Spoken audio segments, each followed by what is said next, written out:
Hello दोस्तों, welcome to sleepy classes. Assam floods news में रहे हैं। एग्जाम के लिए हम प्रिपेयर करेंगे, पढ़ेंगे व्हाई आसाम कीप्स फ्लडिंग। पर एक पर्सपेक्टिव से मैं शुरू करना चाहती हूँ। आपने न्यूज़ में भी देखा होगा कि काजीरंगा नेशनल पार्क पे इन फ्लड्स का बहुत ज़्यादा इम्पैक्ट हुआ है।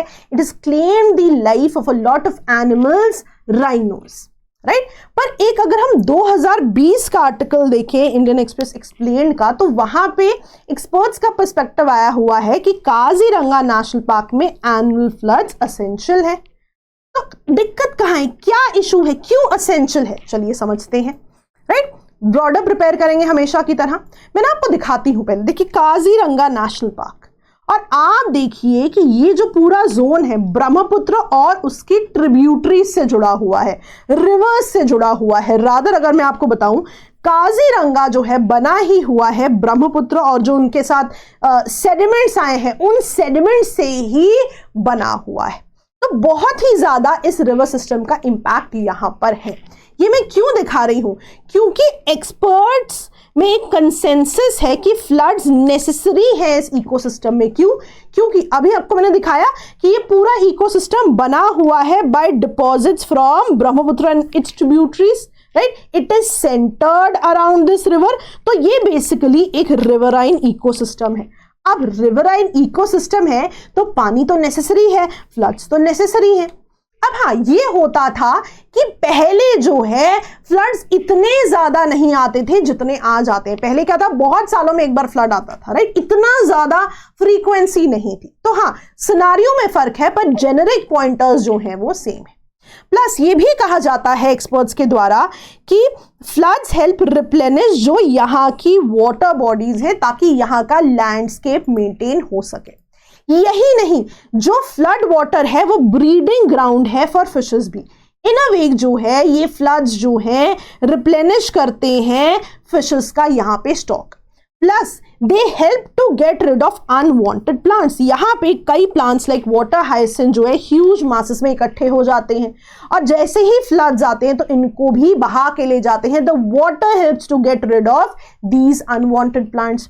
एक और चीज जो ये कह रहे हैं कि ये जो रीजन है यहाँ पे अगर एनुअल फ्लड्स नहीं होते तो ये एक वुडलैंड बन गया होता, और इट इज वेरी इंपॉर्टेंट कि हम इसका जो है ग्रासलैंड स्टेटस बना के रखें, राइट। तो इसलिए भी ये पॉइंटर्स इंपॉर्टेंट हो जाते हैं, एक पर्सपेक्टिव देते हैं आपको कि किस तरह से अगर हम सोचें काजीरंगा नेशनल पार्क में एनुअल फ्लड्स असेंशियल रहे हैं। पर जैसे मैंने आपको बताया कि पहले फ्लड्स इतनी जल्दी नहीं आते थे, आज जो है सिनारियो बदल चुका है, पर जेनेरिक पॉइंटर्स कुछ सेम रहेंगे।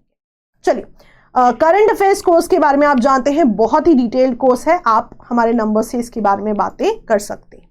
चलिए फ्लड्स की बात करते हैं। मैंने आपको बेसिक समझाती हूँ। सबसे पहले आप याद रखिए कि यहाँ पे जो है मॉनसून से, यानी कि नॉर्थ ईस्ट में आपको पता है मॉनसून से बहुत ही ज्यादा रेनफॉल होती है, राइट।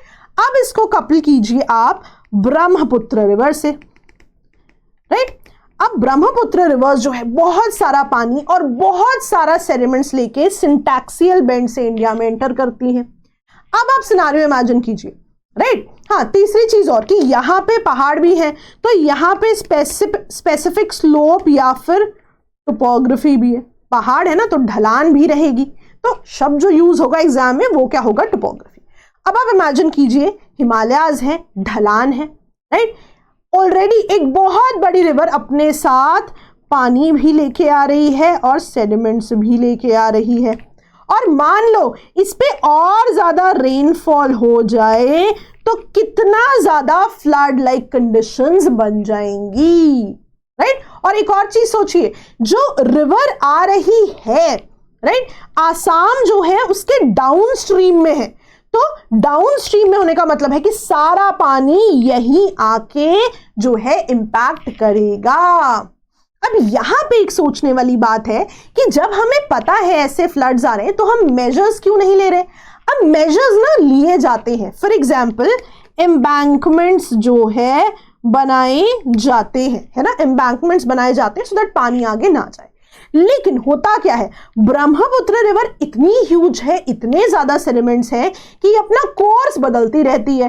कोर्स बदलेगी, रास्ता बदलेगी, पानी जगह जगह जाएगा तो फ्लड्स का इंपैक्ट तो रहेगा ही, राइट। और इन नेचुरल चीजों को आप कपल कर दीजिए उन चीजों से जो कि एंथ्रोपोजेनिक कॉजेज है। मान लीजिए कि डिफॉरेस्टेशन हो गई है ना, मान लीजिए पहले पहाड़ था, उस पे पेड़ थे, अब क्या हो गया, बिल्कुल ही पेड़ कट गए, पानी के लिए कितना आसान है आना।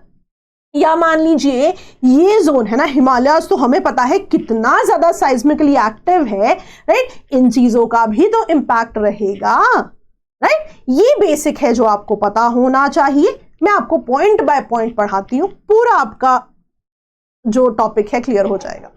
अब पॉइंट आता है, रीजन में बहुत ही हैवी मॉनसून रेन्स होते हैं जिससे रिवर्स का लेवल बढ़ता है, पानी ज्यादा बढ़ता है और फ्लैश फ्लड्स आते हैं। वहीं ब्रह्मपुत्र रिवर की बात करें तो रेनफॉल बहुत ही ज्यादा है, राइट। और आप देखोगे ब्रह्मपुत्र और उसकी ट्रिब्यूटरीज जो है आसाम वैली को जो है क्रॉस करती है, राइट। बहुत ज्यादा सेडिमेंट्स आता है, स्टीप स्लोप्स है, ऑफ कोर्स इंपैक्ट पड़ता है।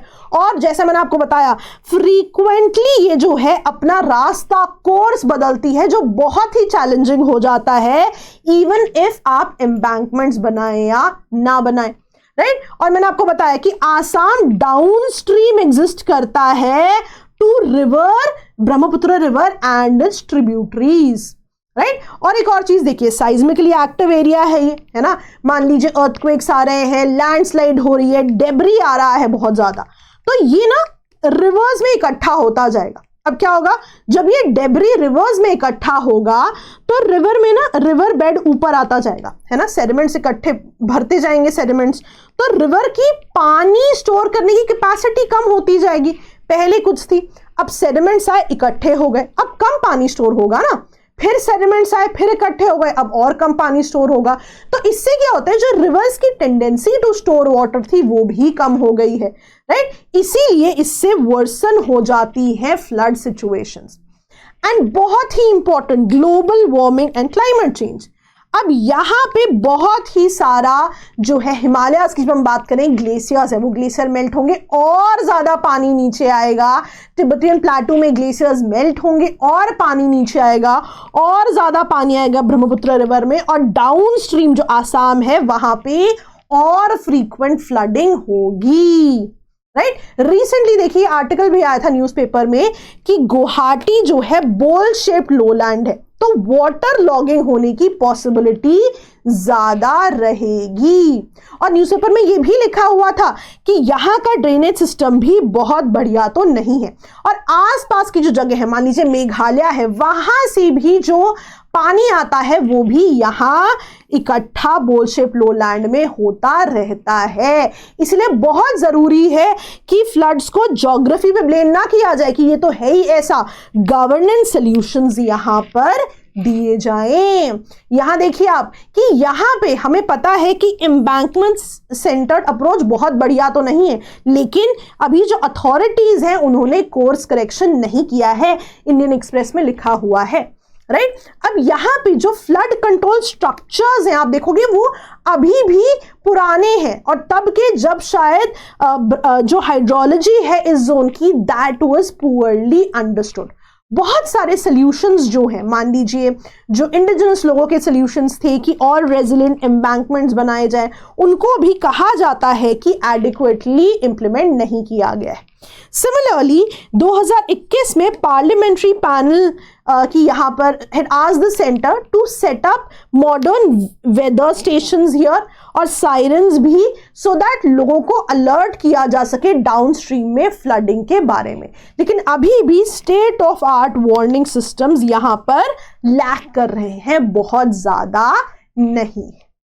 अगेन जो मैंने आपको एंथ्रोपोजेनिक कॉजेस बताए, डिफॉरेस्टेशन कीजिए, अनप्लान्ड एक्सपेंशन कीजिए, unregulated release of water from dams. मैं आपको एक बहुत इंटरेस्टिंग बात बताऊं तो बहुत बार आप देखेंगे कि अरुणाचल प्रदेश में बहुत सारे डैम्स या हाइड्रो पावर प्रोजेक्ट्स बनाने की बात होती है। उसका यह भी कारण है कि ब्रह्मपुत्र रिवर से जो भी पानी आ रहा है उसको यही रोक लिया जाए, स्टोर कर लिया जाए इन डैम्स में, सो दैट जो है फ्लड्स बहुत ज्यादा इंपैक्ट ना करें। अगेन पॉपुलेशन एक्सप्लोजन, इनएडिक्वेट ड्रेनेज जो हमने पढ़ा, और झूम कल्टिवेशन भी। आपको पता है झूम कल्टिवेशन के लिए भी पूरी जो यूजेज के बाद लैंड को क्लियर कर दिया जाता है, जस्ट लाइक डिफॉरेस्टेशन। तो इसका भी इंपैक्ट जो है रहता है, पर एज ए टर्म आप झूम कल्टिवेशन को जरूर कोट करें, राइट। अब अगर आप सरकारी वेबसाइट पे देखेंगे तो वो बताएंगे कि कुछ कुछ स्टेप्स लिए गए हैं, right. Embankments and flood walls बनाई गई हैं, रिवर ट्रेनिंग की बात है, राइट। अगेन रिवर चैनलाइजेशन की बात की गई है, प्लेटफॉर्म्स रेज किए गए हैं, फ्लड जोनिंग की गई है, फ्लड फोरकास्टिंग और वार्निंग पे भी काम हुआ है। लेकिन हैविंग सेड ऑल दिस, अभी भी जो है बहुत सारे इश्यूज प्रेवेलेंट हैं। आपने न्यूज में भी देखा होगा कि कितना ज्यादा जान और माल का नुकसान जो है हुआ है। आगे बढ़ते हैं। अब वे फॉरवर्ड क्या होना चाहिए? हमेशा शॉर्ट टर्म और लॉन्ग टर्म प्लानिंग दोनों की जाए। मैं हमेशा बात करती हूं कि जब भी आप एथिक्स की भी केस स्टडी लिखें, आप वहां लिखिए कि शॉर्ट टर्म प्लान में ये होना चाहिए और लॉन्ग टर्म प्लान में ये होना चाहिए। ये एक तरीका है बढ़िया आंसर लिखने का, है ना। अब फ्लड प्लेन तो है ही है, तो यहाँ पे फ्लड प्लेन जोनिंग की जाए, है ना, वेजिटेशन की जाए, ताकि जो डिफॉरेस्टेशन का इशू है, झूम कल्टिवेशन का इशू है, उसे जो है रिजॉल्व किया जा सके। एम्बैंकमेंट्स को कॉन्स्टेंटली चेक करना जरूरी है फॉर ब्रीचेस, है ना, और साथ साथ मेंटेनेंस भी होना जरूरी है। ऐसा नहीं कि एक बार बना दिया दोबारा उसे पूछा ही नहीं। प्लस जैसा यहाँ पे पार्लियामेंट्री पैनल ने भी सजेस्ट किया था कि फ्लड फोरकास्टिंग और वार्निंग मेजर्स पे काम किया जाए, है ना, और डिजास्टर मैनेजमेंट अथॉरिटी की फंक्शनिंग जो फंड है उस पर भी काम किया जा सके। देखिए कुछ चीजें हैं जो हमारे हाथ में हैं, कुछ चीजें जो हमारे हाथ में नहीं है, लेकिन डिजास्टर को किस तरह से जो है इश्यूज को अर्ली वार्निंग सिस्टम से असेस किया जाए, बाद में मिटिगेशन के स्टेप्स बनाए जाए, ये हमारे हाथ में है और हमें ये जरूर करना चाहिए। तो इस तरह से एक बहुत डिटेल्ड प्रिपरेशन हो जाती है आपकी इस पूरे टॉपिक की, राइट। और मैंने एक एक्स्ट्रा आपको काजीरंगा पर्सपेक्टिव भी जो है बताया है। बाकी आपको हमारे करंट अफेयर्स प्रोग्राम के बारे में मालूम है, और भी डिटेल्स के लिए आप हमारे नंबर्स पे कॉल कर सकते हैं। Thank you so much, bye bye.